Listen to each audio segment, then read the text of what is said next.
Ето и следващото тестче, което е подобно, почти същото. В първа задача имаме пак хикс минус y цялото на втора и си казах, че пишем първото на втора, следваме знака минус 2 пъти по първото по второто плюс второто на втора, което ако се едно си представим, че няма умножение, това ни е отговор В. Втора задача, имаме разкрийте скобите а плюс 2 цялото на втора, пак така първото на втора плюс, защото следваме този знак, 2 пъти по първото по второто, без степени, плюс второто на втора. Поправям го, а на втора плюс 2 по 2 4, а плюс 4 и това ни е в Г. Трета, след разкриване на скобите 1 минус 3х цялото на втора. И пак, първото число на втора минус 2 пъти по първото по второто плюс второто цялото число на втора. Поправяме го. 1 на втора е 1, минус 2 по 3 е 6х, плюс двойката се отнася и за цифричката, и за буквичката. 3 на втора е 9, хикс на втора и го има в В. Ето го. За четвърта ни искат отново без АБВГ, на нас разчитат да го разкрием вярно. 0,2 минус 2х цялото на втора. Разписваме първото число на втора минус 2 пъти, следваме знака, 2 пъти по първото, по второто, плюс второто цялото на втора.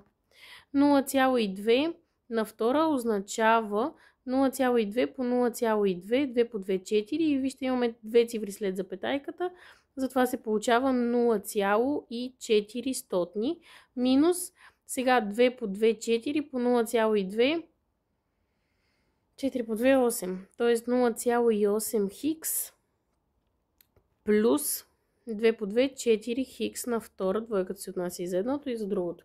Сега, ако искаме да го подредим, просто ще го запиша по степените на хикса. 4 хикс на втора минус 0,8 хикс плюс 0,04. Така, в пета задача имаме 52. Сега това не ми се смята 52 по 52. Какво бих направила? Може да си го представим като 50 плюс 2 цялото на втора и това е първото на втора плюс 2 пъти по първото по второто плюс второто на втора. Да, нямаме такова, А и Б отпадат, но поне ще ни е по-лесна сметката. 5 по 5 е 25 и още 2 нули става 2500 плюс 5 по 2 10, 100, 2 по 50 100 по 2 200 и от тук остава 4, т.е. 2704 ни е отговор Г. И шеста задача ни казват кой е нормалният вид на многочлена. Минус 2 скобичка хикс минус 1 плюс 2 хикс минус 1 цялото на втора.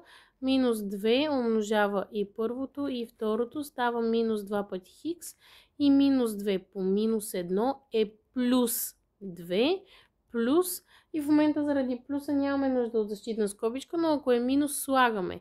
Става първото на втора минус 2 пъти по първото по второто плюс второто на втора. И какво имаме? Минус 2 пъти хикс плюс 2 плюс 4 хикс на втора минус 4 хикс плюс 1. Опростявам си, като 4 хикс на втора го държа най-отпред заради степента на хикс. Минус 2 хикс, минус 4 хикс, два еднакви знака, събирам числата и пиша знака минус 6. И плюс 2 плюс 1 ми е плюс 3, което ми е отговорът в А подусловие. И в седма задача имаме нормалния вид на 3 по скобичка 5 минус хикс минус скобичка 2 минус 3 хикс цялото на втора равно. 3 умножава и едното и другото става 15 минус 3 пъти хикс минус. И в момента си правим формулката, като този път наистина слагаме защитна скоба заради минуса. Първото на втора минус 2 пъти по първото по второто плюс второто на втора. Ето по този начин. И това ни е равно на 15 минус 3 пъти хикс минус, ще си опростя и тогава ще си разкрия скобичката, 2 на втора 4, минус 2 по 2, 4 по 3, 12 хикс, плюс двойката се отнася и за цифричката и за буквичката, 9 хикс на втора. Ето сега си разкривам скобите, става 15 минус 3 хикс минус 4 плюс 12 хикс минус 9 хикс на втора, равно минус 9 хикс на втора, ще си го държа най-отпред заради степента на хикс, минус 3 хикс плюс 12, два различни знака, изваждаме числата и пишем знака на по-голямото, плюс 9 хикс и 15 минус 4 плюс 11, което го виждам като отговор в въплатословие и толкова от този тест.